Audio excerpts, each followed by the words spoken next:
In 1995, the British Medical Journal published an astonishing report about a 29-year-old builder.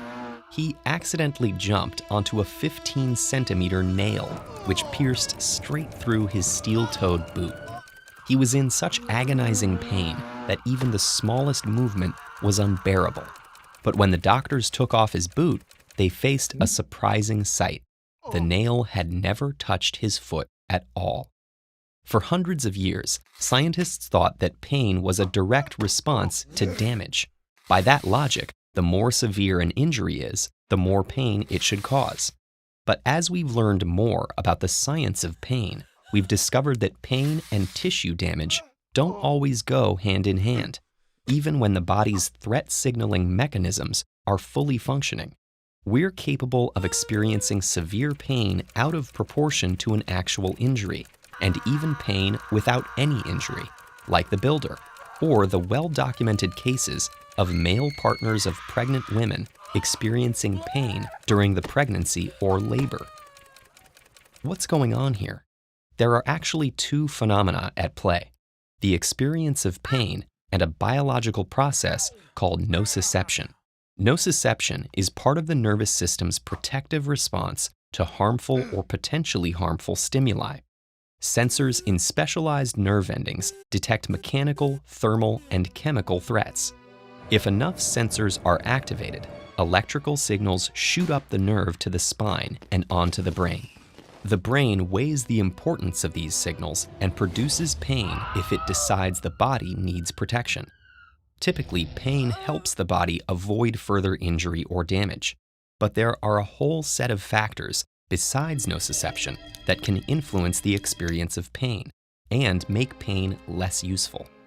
First, there are biological factors that amplify nociceptive signals to the brain. If nerve fibers are activated repeatedly, the brain may decide they need to be more sensitive to adequately protect the body from threats. More stress sensors can be added to nerve fibers until they become so sensitive that even light touches to the skin spark intense electrical signals. In other cases, nerves adapt to send signals more efficiently, amplifying the message. These forms of amplification are most common in people experiencing chronic pain, which is defined as pain lasting more than 3 months. When the nervous system is nudged into an ongoing state of high alert, pain can outlast physical injury. This creates a vicious cycle in which the longer pain persists, the more difficult it becomes to reverse. Psychological factors clearly play a role in pain too, potentially by influencing nociception and by influencing the brain directly.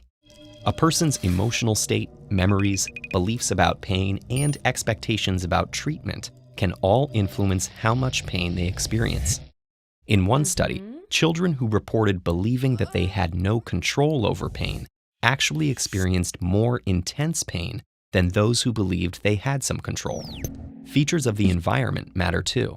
In one experiment, volunteers with a cold rod placed on the back of their hand reported feeling more pain when they were shown a red light than a blue one, even though the rod was the same temperature each time.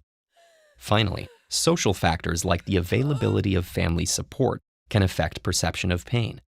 All of this means that a multi-pronged approach to pain treatment that includes pain specialists, physical therapists, clinical psychologists, nurses, and other healthcare professionals is often most effective. We're only beginning to uncover the mechanisms behind the experience of pain.